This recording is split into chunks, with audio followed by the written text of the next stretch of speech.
বাংলার জমিনে কিছু কিছু মানুষ রয়েছে, আমি এমপি হয়ে গিয়েছি, আমি চেয়ারম্যান হয়ে গিয়েছি, আমি এমপি মহোদয় হয়ে গিয়েছি, গ্রামের মন্ডল মাতব্বর হয়েছি, আমার সাথে কথা বলতে হলে 3 দিন ভরা অপেক্ষা করার পর কথা বলা লাগবে।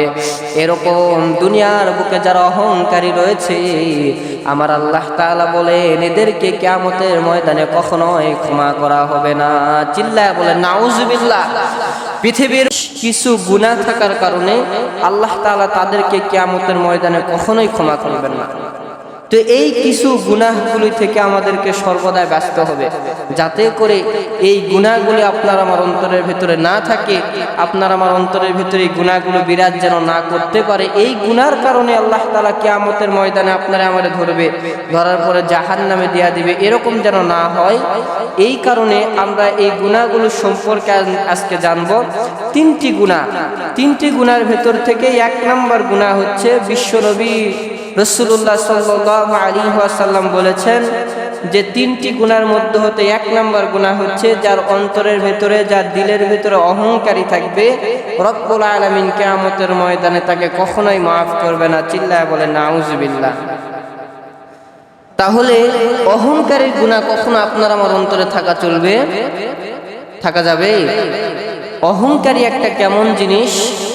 বলা হয়েছে পৃথিবীর বুকে যত জিনিস রয়েছে সমস্ত জিনিসের মধ্যে হতে সবচাইতে নিকৃষ্টতম জিনিস যেইটা আল্লাহ তাআলার কাছে, সেইটা হচ্ছে বান্দার অহংকারী। জোরে বলেন কি? অহংকারী। আল্লাহ তাআলার খাজানা থেকে, আল্লাহ তাআলার দয়া থেকে আল্লাহ তাআলা পৃথিবীর সমস্ত মানুষদেরকে যদি দেয়া দেয়, আল্লাহ তাআলার খাজানা থেকে কখনো সামান্য পরিমাণ কমবে? বিশাল একটা পোটলা বানাইয়া আল্লাহ তাআলার খাজানা থেকে আল্লাহ তাআলা যদি নিয়ে এসে পৃথিবীর সমস্ত বান্দাদের সব চাওয়া পাওয়াগুলোকে পূরণ করে দেয়, সব ইচ্ছাগুলোকে পূরণ করে দেয়, তারপরে আল্লাহ তাআলার খাজানা থেকে সরষের দানা পরিমাণ কখনো কমবে? আল্লাহ তাআলার খাজানায় এত সম্পদ রয়েছে, এত দয়া রয়েছে, এত অনুগ্রহ রয়েছে, করুণা রয়েছে। পৃথিবীর সমস্ত মানুষেরা দোয়া করে আল্লাহ আমার জমিনের অভাব জমিন দেয়া দেন। কেউ দোয়া করতেছে আল্লাহ আমার রিজিকের অভাব রিজিক দেয়া দেন। কেউ দোয়া করতেছে আল্লাহ আমাকে সন্তান দেয়া দেন। সবার দোয়াগুলিকে আল্লাহ তাআলা যদি একত্রিতভাবে কবুল করে সবাইকে সব কিছু দেয়া দেয়, তারপরও বিশ্বনবী বলেছেন আল্লাহ তাআলার খাজানা থেকে সরষের দানা পরিমাণ সম্পদ কখনো কমবে? জোরে বলেন কমবে? আল্লাহ তাআলা বলেছেন পৃথিবীর সমস্ত মানুষকে যদি আমি সব দিয়ে দেই, মশার উদাহরণ দিয়েছেন আল্লাহ তাআলা। মশার একটা ডানা যেরকম ছোট্ট হয়, এই ডানা পরিমাণ সম্পদ, এই ডানা পরিমাণ করুণা, এই ডানা পরিমাণ আমার খাজানা থেকে কখনো কোনো সম্পদ রহমত কখনো কমতে পারে? এত কিছু আল্লাহ তাআলা দিয়ে দিয়েছেন। সূরা রহমানের ভিতরে আল্লাহ তাআলা বলেছেন ফাবি আইয়ি আলাই রাব্বিকুমা তুকাদ্দিবান। এই আয়াতটা কি একবার বলেছেন নাকি? একবার বলেন নাই। সূরা রহমানের ভিতরে একটা আয়াতের পর একটা, একটা আয়াতের পর একটা, ফাবি আইয়ি আলাই রাব্বিকুমা তুকাদ্দিবান, তোমরা কোন নিয়ামতকে আমার অস্বীকার করবা? যে আমি আল্লাহ তাআলা তোমাদেরকে এই নিয়ামত দেই নাই? তারপরও কোন আয়াত কি আপনি পেয়েছেন যে আল্লাহ তাআলা অহংকারী করেছেন? জোরে বলেন, এরকম কোন আয়াত পেয়েছেন যে আল্লাহ তাআলা অহংকারজনক কোন কথা বলেছেন যে বান্দা দুনিয়ার সব কিছুতে আমি আল্লাহ দিয়েছি, আমি আল্লাহর ইবাদত না করলে আমি তোমাকে দুনিয়াতেই ধ্বংস করে দিবে, এরকম কোন অহংকারী আয়াত আপনি কি পেয়েছেন? আল্লাহ তাআলা বলেছেন দুনিয়ার সব মানুষকে আমি সব দিয়ে দিব, এই মানুষরা যদি আমি আল্লাহ তাআলার ইবাদতগুলি যদি না করে, তারপরে আমি আল্লাহ তাআলার খাজানা থেকে আচ্ছা আচ্ছা আচ্ছা আচ্ছা আচ্ছা তো আল্লাহ তাআলার খাজানা থেকে কখনো সামান্য পরিমাণ কমবে? বিশ্বনবী বলেছেন পৃথিবীর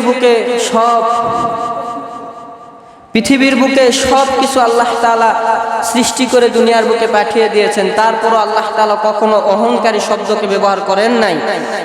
কিয়ামতের ময়দানে আল্লাহ তাআলা সবাইকে ক্ষমা করে দিতে পারেন, কিন্তু 3 শ্রেণীর ব্যক্তিকে কখনো ক্ষমা করা হবে না।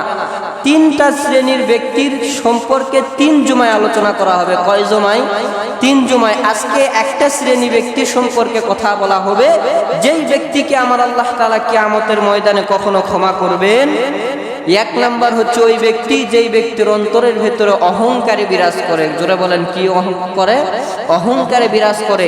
আল্লাহ তাআলা নবীদের ক্ষেত্র হারাম করে দিয়েছিলেন যে তোমাদেরকে ইলম দান করেছি, সম্পদ দান করেছি, টাকা পয়সা দান করেছি, ক্ষমতা দান করেছি, কখনো তোমরা আমার উম্মতের সামনে, আমার বান্দার সামনে অহংকারী করতে পারবা? কোন নবী অহংকারী করে নাই। যদি আমাদের নবী অহংকারী করত, পৃথিবীতে এমন ইতিহাস কখনো লেখা হতো না। নবীর ডান দাঁত মোবারক শহীদ করে হলেও নবী কালেমার দাওয়াত দিতে গিয়েছেন। নবীর মাথার রক্তগুলো জমিনে পড়ে গিয়েছে, তারপর নবী কালেমার দাওয়াত দিতে গিয়েছেন। এরকম কখনো ইতিহাসে থাকতো? কখনো থাকতো না। কারণ নবী অহংকারী করে বলতেন যে আমার মতন ক্ষমতাবান এই যুগে কেউ নাই, আমার মতন শক্তিমান এই যুগে কেউ নাই, যিনি একটা হাতের ইশারায় চাঁদকে 2 টুকরো করে দিতে পারতেন। তিনার মতন ক্ষমতা কি দুনিয়ার বুকে কারো আছে? তিনার সম্পর্কে পশু পাখিরা নবী হিসাবে সাক্ষ্য দান করতেন। গুই সাপ সাক্ষ্য দান করতেন, যেগুলো আপনাদেরকে বলা হয়েছে। গুই সাপ পর্যন্ত বলতেন ইনি সত্য নবী, পাখি পর্যন্ত বলতেন ইনি সত্য নবী। এত ক্ষমতা পাওয়ার পরেও বিশ্ব নবীর জিন্দেগির ভিতরে তাকায় দেখেন কখনো অহংকারী আছে? কিন্তু বাংলার জমিনে কিছু কিছু মানুষ রয়েছে, আমি এমপি হয়ে গিয়েছি, আমি চেয়ারম্যান হয়ে গিয়েছি, আমি এমপি মহোদয় হয়ে গিয়েছি, গ্রামের মন্ডল মাতব্বর হয়েছি, আমার সাথে কথা বলতে হলে 3 দিন ভরা অপেক্ষা করার পর কথা বলা লাগবে।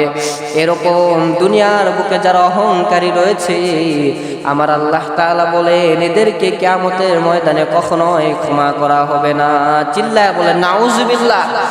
পৃথিবীর বুকে কিছু কিছু হুজুর রয়েছে, আমি বক্তা হয়ে গিয়েছি, আমি হাফেজ হয়ে গিয়েছি, মুফতি হয়ে গিয়েছি, মুহাদ্দিস হয়েছি, আমার সাথে সাক্ষাৎ করতে হলে আমাকে হাদিয়া দিয়ে সাক্ষাৎ করতে হবে, আমার সাথে মুসাফা করতে হলে হাতটাকে সুন্দর করে ধুয়ে মুসাফা করা লাগবে। এরকম অহংকারী দুনিয়ার বুকে যে বক্তা সাহেবেরা রয়েছে, যে হুজুরগুলি রয়েছে, আমার আল্লাহ তাআলা বলে যতই আলেম হোক না কেন, হাফেজ হোক না কেন, আমার আল্লাহ কিয়ামতের ময়দানে এদেরকেও কখনো ক্ষমা করবে না। নাউজুবিল্লাহ বলেন। বিশ্ব নবীর জামানার ভেতরে একটা জিনিস সুন্দর করে দেখা যায়, যারা অহংকার করেছে আমার আল্লাহ তাদেরকে ধ্বংস করে দিয়েছে। মূসা আলাইহিস সালাতু ওয়াস সালাম মসজিদে নববীর ভিতরে সুন্দর করে বয়ান করতেছে। আমার মতো অধমের বয়ান আপনারা শোনার জন্য কত দূর দূর থেকে এসে বসে গিয়েছেন। এরকম ভাবে মূসা নবীর সামনে হাজার হাজার মানুষেরা বসে বসে বয়ান শুনতেছে। মূসা নবী বয়ান করতে করতে হঠাৎ করে মূসা নবী বললেন, ও দুনিয়ার মানুষ তোমরা শুনে রাখো, এই